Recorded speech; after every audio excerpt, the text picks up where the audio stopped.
obsessed with the Connie Pheiff Show. It's about a lifestyle shift to move up or out. Hey, what's your jam? What's the one thing that really drives you? What makes you unstoppable? It's about opening a new door to live your dream. People give up way too early on their dreams. It's about enjoying the journey. It's about keeping it real. Damn, now the interviewee is interviewing the interviewer. I like this. It's all about you. I knew there was something else I wanted to do. Stop taking shit so seriously. Y'all can do this. Take an outrageous look at life and laugh. This is the Connie Pheiff Show. We love your voice. We love your jam. You need to be on radio. And now your host, Connie Pheiff.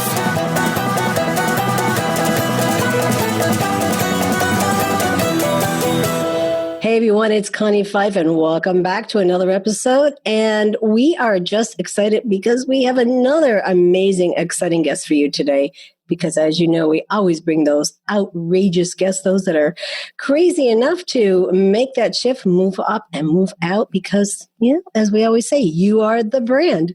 So let me just give you a little bit of background about him first. He is the founder and CEO of Decodes, which is an insights and analytics and research firm that decodes data into momentum for his clients.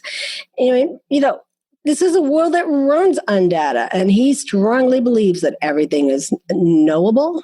You just have to know where to look. And throughout his career, he has represented prominent political figures. And we just had a really political conversation, so I know for sure.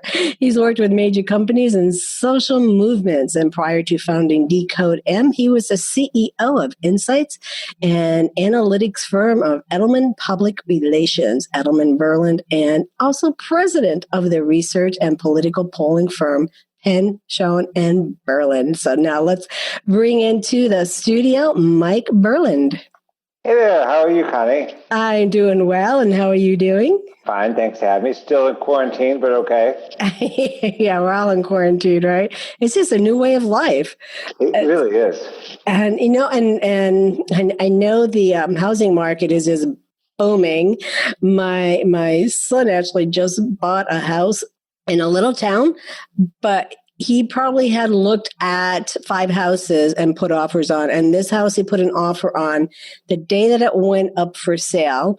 And his future mother-in-law is a realtor, so she got that insight, and they were already 5 offers on the house. Isn't that crazy? Yeah, and you know, the millennials told us that they were only going to live in urban areas, that they wanted little towns and apartment buildings, and all they're looking in suburbs. They are. They're looking at suburbs. How quickly they changed their mind. Yeah, like why is that? Yeah, like what made you guys change? You said you wanted urban living. It was, you know, gentrification, but now you're back to the cul-de-sac. They're back to the cul-de-sac, and that's exactly what he did. And I was like, really? I thought same thing. Yeah. You know, you wanted to, other high life, and he's like, no, we're good. We're just gonna, get up with a house here. You told us restaurants, bars, nightlife.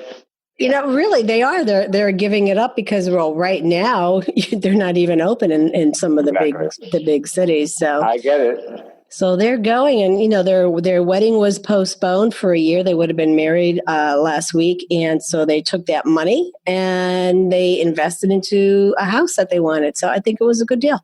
That's a much better deal. I have a friend whose daughter is going to get married, and they are going to have one of the best blowout weddings. And I say to them, no Zoom weddings. Like, just wait a year. We're all looking forward to your wedding. We can wait, stay engaged. Yeah, that's we're going to give them the opposite advice. They can afford, they'll get a down payment on their home, but we're waiting for the big wedding. Well, I asked him if if the big wedding is going to still happen next year, and he went, yeah. Oh, okay. Because initially that was the thought, we'll put everything into a really, good, nice house. But he said, nah, he goes, we still have a year. We're still going to do the big wedding. So yeah, I like that. So we'll be doing both. So Mike, yes. I was looking at some of your information, so I have a question for you, which is, Mike, what are your best days ahead? My best days ahead are really every day. I wake up in the morning and I say, are my best days ahead or behind? And some days I wake up and it's my best days were behind. And then I proactively take a step to say, what's wrong? Is there something going on at work? Is there something with my wife? Am I not getting along with my kids? Do I feel not healthy? And I address it. And there's not that little bit of introspection is so critically important. And it just keeps me going forward. Cool. So, and you're helping really fuel the momentum for, as you say, ambitious individuals and their brands and really their movements and pushing them through knowledge. Yeah. So talk more about that. Well, I'm a former pollster, as we talked about. I do research and analytics, and I believe that everything is data driven. And you, whether it's personal introspection, it's brand metrics. You can make every decision based on information and then understand what actions that you need to take. And what people don't realize is we're surrounded by data. We're surrounded by insights. It's the people who pay attention to them that can glean something from it. You get signals all the time of how you're relating, of how you're doing. Are you paying attention to them? Right. So, you talk about momentum and how brands capture momentum and, the ones that are really thriving right now during crisis. So what brands are really doing that? There's three sets of brands that are doing well. There's one who are the essential services that people have to use. So I have clients who are like a supermarket, and they've been really forced to take up their game to provide not only food, but also community to people, and they've raised their health and sanitization. Right. They've taken care of their team. So that's one set of businesses that are doing well. There's another set of businesses that are doing well that I don't think people are paying as much attention to. But have you heard of TikTok? I have. Oh my God, that is blowing up. Yes, but do you know why? TikTok is blowing up because it's allowing self-expression. Yes. We finally don't have to be Instagram perfect. We can be our authentic selves. We can be funny. We can be sad. We can be sexy. Right. But we can, and so that self-expression is actually uniting us. In some social media like Facebook or Instagram, you have to follow people. TikTok is random. And so everybody has a possibility. Yeah. So those types of businesses are doing well. And then the third type of business, which is doing well, which I love, and it's just starting, and we're going to talk more about this, is like pampering businesses. Businesses that take care of you. Like actually, like the personal massage business is going to come out a winner. Peloton, like gyms are closed. Yes. Like the Peloton app. Yes. I don't know if you've tried that. I don't go a day without going to my yoga, to going to my meditation. Right. It's all on my TV. I just click. Right. The most wonderful instructors. Connie, it's $14 a month. Right. I have the app. Okay. It has changed my life. So everybody says, oh, this is a period of stagnation. I'm like, are you kidding me? This is the most momentum ever. And these businesses are changing how we are. So I'm expressing myself. I'm keeping myself in shape. I'm stimulated. I spend more time with my staff than I ever have over the Zoom. I don't want to do this forever, but I'm okay for now. Right. I know it does. We've shifted in how we're doing business, how we're looking at business. We actually looked at some of our data. We just had to look at different ways of doing business and finding that creativity. And you talk about gyms being closed. So my gym in LA, Pedal Spin, I'll give them a boost. They did a lottery for people who wanted to take their bikes home. And they're doing that because they were just getting into doing, the virtual type of training and programs. So they did something like that. So people are just finding different ways, and I'm really finding new opportunities on how we could work and do business.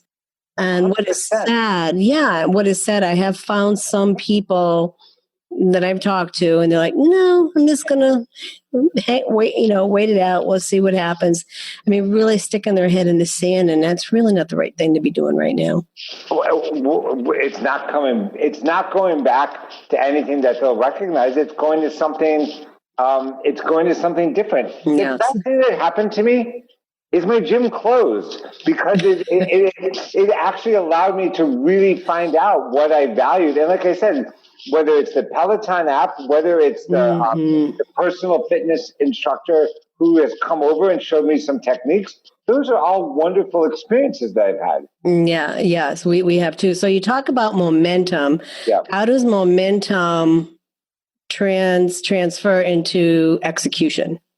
Well, there's two levels of momentum. There's momentum in your personal life, and there's momentum in your business life. And both of them have the commonality between both of them is that they require constant transformation. Like, in order to have momentum, you have to be transforming, anticipating where things are going, because momentum is the science of motion. So you have mass, which is how big something is, or in business, it's how much volume.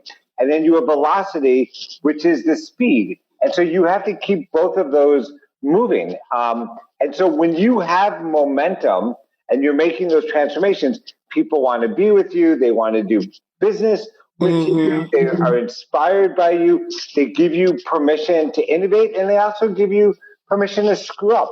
And when you don't have momentum, people don't want to be around you. They're critical of you, and it can, and you become more and more isolated. So what about leaders? What should they be looking out for? I mean, no one was prepared for this, but what are the threats to momentum that the leaders or even entrepreneurs should be aware of, so they're not sidelined again? Well, I think the number one thing that leaders should be concerned about is being stuck without transformation, not adapting, holding on to something, going back, because it's not going back.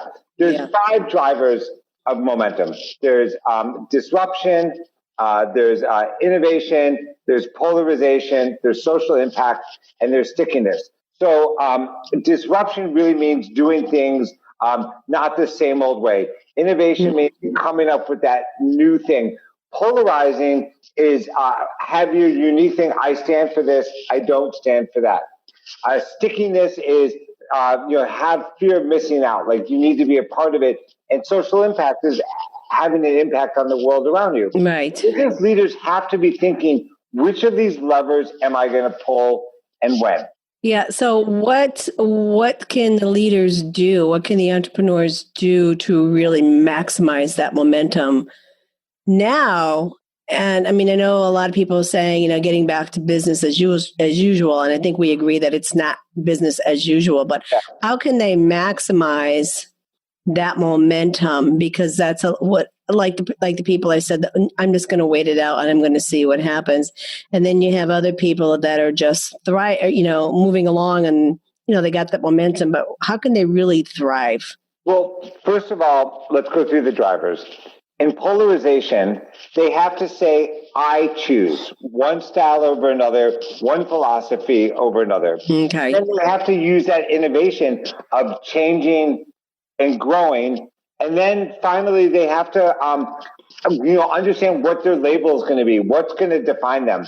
That package has to come together, because it doesn't. Yes. Like, people always think like, oh, he got lucky, or they were the right place at the right time. Right. We all know that that's not true. No. People who have momentum made it happen.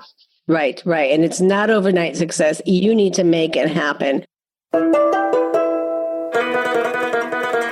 The Connie Pheiff Show is heard everywhere. You can find The Connie Pheiff Show on most of your favorite networks. It's time to now recognize and thank our major networks for all of their support. In the house, we have Conscious Business Radio, C-Suite Radio, Transformation Radio, iHeartRadio. We are also heard on Google Play, Apple, Radio, Stitcher, and so many more that I just can't keep up with them all. I'm Connie Pheiff, your unstoppable diva. Learn more about our gym and how we can work together at my fancy schwanky website, ConniePheiffShow.com. I'll see you over there. Until then, like, share. Now back to the show. So I love chatting with you. I love really going through this, but we need to move on now because we do have what we call our straight talk. So, Mike, if you would finish this sentence for me, I am unstoppable because I'm living my best days ahead, never stopping. Never stopping. I love that. But what do you want the world to hear from you? The one thing is, what I want the world to hear from me is that we're in a constant state of transformation, and that you always have to be one step ahead. You can't wait till you get to the top before you're going to do the next thing. You have to. It's kind of like leaving the party before it's over. Like you always have to be. You always have to leave and go on to the next thing, waiting until it runs it out. Love that. So what advice would you give to our listeners today, our entrepreneurs today, to keep them motivated, to keep that momentum going and really thrive in their business? To not ever be satisfied with the status quo, to always be looking at tomorrow. The most successful people with momentum know where things are going and are always moving towards that. I have a consulting business. We haven't finished a project in 4 years. Don't tell my clients, but we haven't. Because what's the point? What's the point of getting something to 100% in today's world when 80% is enough, and we move on to the next possible thing? There is no. But you're always shifting, right? Always pivoting. I mean, I went into Corona with 2 businesses. We're still in it technically, but right now I've now invested in 4 businesses. Right. It's and so that's the whole point. That it never ends. And the idea with momentum is not one directional. Like it's people always there's no moral compass to momentum. It's directional. You can have momentum the wrong way, and you have to lean into it. You can have momentum. We all hope it's forward, but momentum is very elusive, and like a shark that has to keep moving to stay alive, you have to always stay on the go.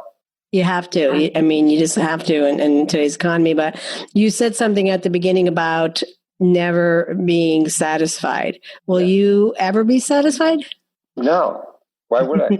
Like there's no reason to, because every day when I make that decision, are my best days ahead or behind, I make a course correction. I do not muddle through a day ever. Too much to the probably dismay of my kids and my colleagues. Like I'm not satisfied with the status quo ever. I always want to impact it. You always want to impact it, right? Where do we go next? Love that. And it's not being present. It's just always being future. Right. No, totally get it. And I talked about, I like history, but I've done, all those assessments and everything. And and I'm classified as a futurist. And it's like, that's why I like history, because I want to know where I'm going. Yes. And that's why the history is important. So if there was a song about you, what would that be? Oh, Born to Run. Ooh. Bruce Springsteen. Right. And because I think what I like about Born to Run is you ain't a beauty, but hey, you're all right. Like everything doesn't have to be perfect, but we're ready to go on to the future. And you're open to new opportunities, and and again, you're going into the future with eyes wide open. So love. Okay, we'll have to add Born to Run, eyes wide open. Yeah. So what's next, Mike? Where do you go from here? Well, my biggest goal now is to actually start to help my team, my clients, start to live in the future. What they don't realize is there's not a switch that's going to flip. And we're like, okay, we're in the future. We're in the future now. We're in the future. Get out of the holding state. Get out of the state that thinks this is what it looks like. And make the best of it. Make the best of your work, your school, your relationships. It's gonna transform, but it's not gonna go back. No, it's not going to go back. And it is transformation and moving forward. Right. And so great advice. And I love that you're doing that with your team as well. So where can our listeners find you, learn more about you? Well, the world has become very small. For sure. You can find our book, which is called Maximum Momentum, is only now sold in one place, which is Amazon. Okay. There's all some of the bookstores are open, but they almost all went out of business. Yeah, they did. It's very sad, the shakeout that happened. So there's one bookseller left, and our website is decode.m.com. And we have this really kind of, I'm going to put you on the list.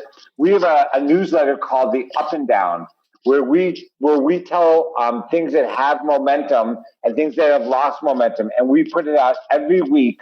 And it's fun when you get it that week and you see that RVs have momentum or margaritas. But you also... I heard margaritas in there. Frozen margaritas are the drinks of the summer. I heard margaritas in there. Wait a minute. Yes. I know what they are. So what makes it great, though, is if you look back at all of our things that we saw had momentum, it's like this is your life. Like you can see everything because we were living 12 to 18 months in the future of what we're going to have momentum. Absolutely. Absolutely, Mike. I'm loving our conversation. I want to thank you for being here today. And I want to invite you back because I know we have so much more that we can be talking about. We didn't even go down the political side, but we'll hold that for another conversation. But thank you for being here. It's been great. Thank you so much, Abby. I really enjoyed it. Well, that's all we have for today, folks. And thank you for being here and continuing to follow the Connie Pheiff Show. Make sure that you're kind to yourself this week and always be kind to each other. We'll see you next time. Bye-bye.